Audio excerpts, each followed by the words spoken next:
Hey guys, welcome into another YouTube video. In this video we're testing my 6600 rig again on Kapow. So the reason for this is that there's been a lot of changes with Team Red Miner since I last did the Kapow algorithm, and yeah, people are saying that my old settings would crash their rigs. So I mean, these ones will probably crash your rig as well, but you just add like 10 or 20 millivolts to every millivolt setting, and then you should be stable, and then you can see how far you can get your GPU down. So you just move it down 10 millivolts at a time, reboot the rig, and then see if it's stable. If it is, keep the setting. If it's not, revert back to last stable setting. But yeah, anyway, going on to what we've got here. So the whole rig is getting 117.5 mega hash on average. It does get a bit higher, like 118 there, it gets up to like 119 at the most, and down to 115 at the lowest. So it's just a little bit variable because it's Kapow.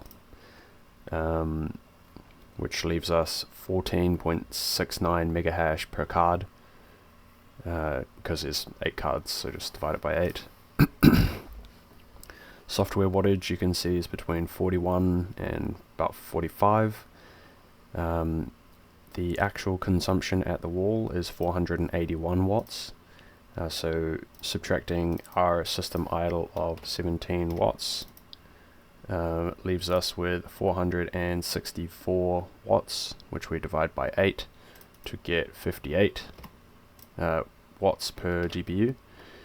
And then as I said, the mega hash per card is 14.69, which gives us an efficiency of 0.25 mega hash per watts, or more specifically 0.253276. Also, these are all the overclock settings here.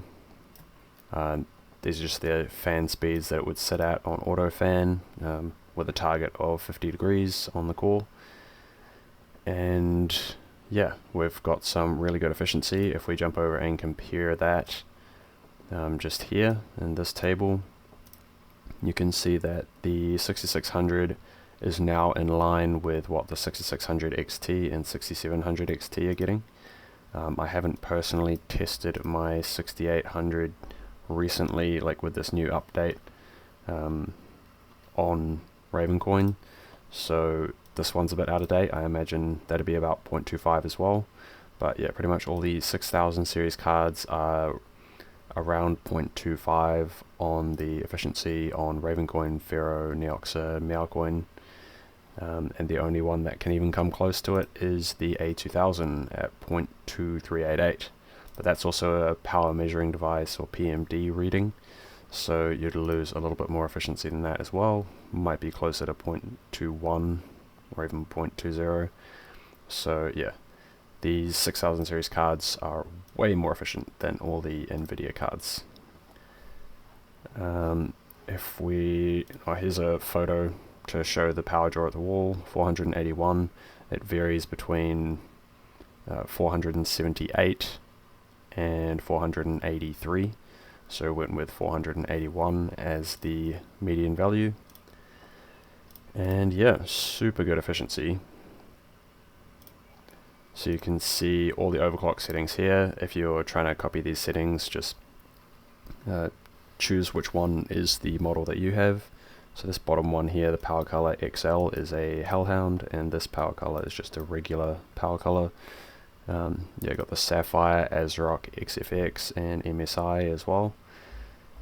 And yeah, you pretty much just line up whichever GPU you have, look at how many numbers down it is, so like 1, 2, 3, 4, the XFX is 4th down, and then yeah, the 4th number along here, so 780 for the SoC VDD Max. That's the only one you can't see in here, so the rest obviously you can just copy from here.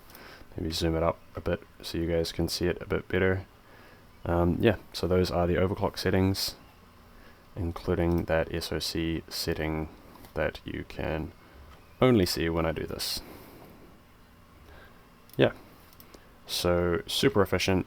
None of the other cards can get that same efficiency that the 6000 series can, and also none of the other miners can get this efficiency as well.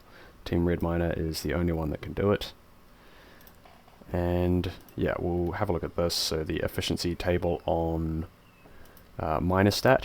So we've got both the Neoxa one and the Ravencoin one open, just to show you that as I switch between them, they are the exact same. Like all these results down here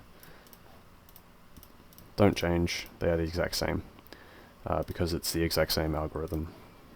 So you can see the highest one here is supposedly 0.231,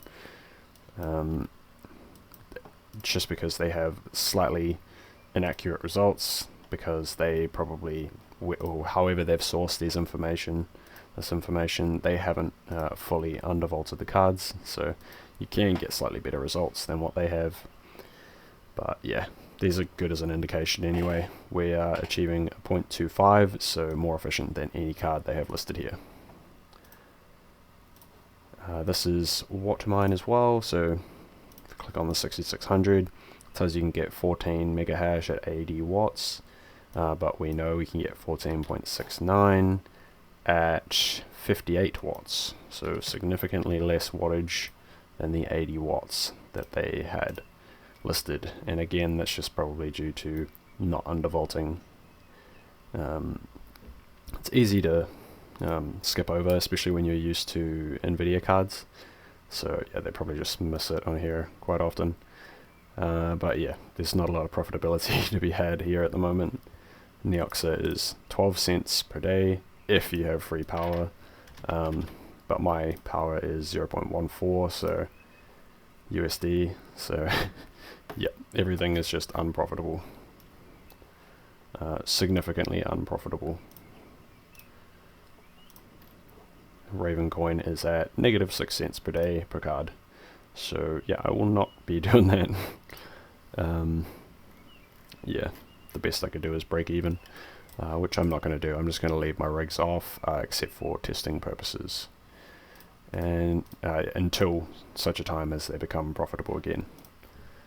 Yeah, that's pretty much all I got for this video, so hopefully this helped some people out, especially those who were trying to copy my old settings, which I believe, yeah, now crashes these cards. But I mean, it wasn't too much of a change from my old settings. So these are my old settings here. Check it up on there, and you can see I've dropped the core clock slightly. I think there's been some changes to Team Red Miner that allow a lower core clock to maintain the same hash rate. Some of the numbers are actually higher. I did drop the SOC freak completely, just because it seems like it doesn't have an effect at all. And then the memory voltage has been allowed to go lower. Again, just another Team Red Miner, or maybe that was the HiveOS one, because HiveOS has also had some updates as well, with allowing certain clock speeds and voltages to go lower while still being stable. So there's been a lot of updates since I made this, all the other videos back in May. Yeah, so these are the results that I come up with. Yeah, hopefully it's helped. Leave a like, comment, and subscribe to support the channel. And also, I now have down in the description a couple of donation wallets. So if you want to donate to the channel in order to help me purchase more GPUs to test, then yeah, I've got a USDT and a Bitcoin wallet down there. So any coins that are donated to there will all go towards purchasing GPUs to test for the YouTube channel. Yeah, so that's all I've got for this video. Have a great day. See ya.